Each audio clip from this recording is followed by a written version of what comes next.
Yo, what's going on? It's D-Man, bringing to you an infamous Second Son video. We're on Paper Trail Part 5. I'm going to give you a tutorial or a walkthrough on this part of Paper Trail. Now, I will say this part of Paper Trail, it's not that difficult, it's not that long either, so let's go ahead and jump into this.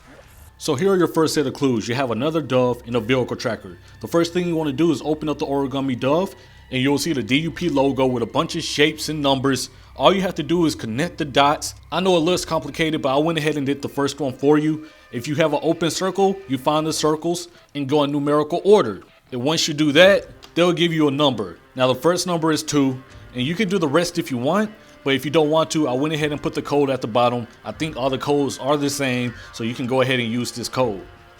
Now with that 11-digit code, you put it in on the intranet website. We all know this, and it brings up another case file. Scroll all the way to the bottom, and they'll give you another FAN number, and you put that on the intranet website also. So once you do that, it'll bring up another case file with a picture of a van, and it'll say vehicle detected. It'll give you the license plate number, and you put that license plate number in the vehicle tracker you saw in your profile. And once you do that, it'll give you a map of where the van is located. You're going to have to hop back on your PlayStation 4 and find this van, because that's going to lead you to the next part of Paper Trail Part 5. So after you find the van on your PlayStation 4, you get back online, and you're going to see another clue. Go ahead and open up the van, and you'll see 2 arrows, a blue one and a yellow one. Now you can click on the blue one, but you don't really need to complete the mission. You really want to click on the yellow one. Now when you click on the yellow one, you're going to see a laptop and a safe. The first thing you need to do is click on this safe. Now they're going to want you to find an 8-digit passcode for this safe, and for me, I'm not sure if there's an exact way to do this.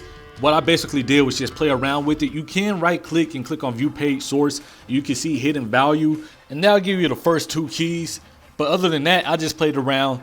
Something to keep in mind though, if you put in the password and the key is green, that means it's in the right spot. If it's yellow, that means it's in the password, but it's just not located in the right position. Now if it's an X, that means that key isn't in the password at all. Now since there's 10 keys and 8 digits, 2 of these keys aren't going to be in the password. So once you go through some trial and error, you'll be able to figure out your password. This is my password right here. All of them aren't the same, but I just wanted to show you guys that my password worked and the technique I went through to get this password. Just trial and error, that's all it is. So once you open this safe, you're going to see a bunch of files, and in these files you want to keep 2 papers handy. On the very last page, you're going to see a username and password.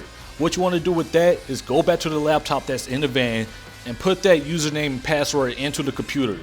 Once you enter those 2 items, it's going to bring up a command prompt, and this is when you want to go back to the files we found in the safe. Go to the second to last page, and you'll see a bunch of instructions that you need to keep handy, because those are the commands that you need to open files and to navigate this command prompt. Now I can't really give a tutorial on this because the instructions are right there on the second to last page. Just follow the instructions, and ultimately what you're looking for is this right here, surveillance location.jpg. Now once you get here, I was a little bit confused at first. I didn't know what to do, but all you have to do is type in open space surveillance locations.jpg.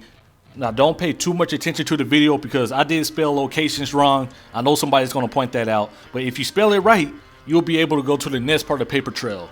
Just to talk about this section a little bit more, you're basically just opening different parts of this folder to get to the picture you need to get to.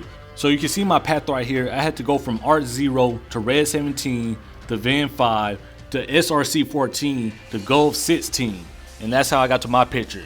If you get to a dead end or even a mirror file, you're going to have to backtrack and try to open up another folder. That's the best way I can explain it.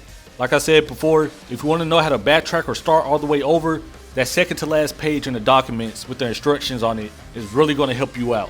So once you do that, you'll be able to get on your PlayStation 4 and finish up this last part of Paper Trail. Like I said, it wasn't that long.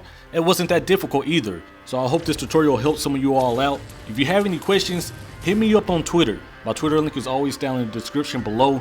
That's the easiest way to reply to people. I do check comments, but sometimes I can be hours late or even days late, and I don't want to have any of you waiting. So Twitter is the easiest way to get in contact with me. Also remember that I want the comment section to kind of be like a forum. Let's try to help each other out just in case I'm not around to reply back to people. Maybe somebody else can answer your question, or you can answer somebody else's questions.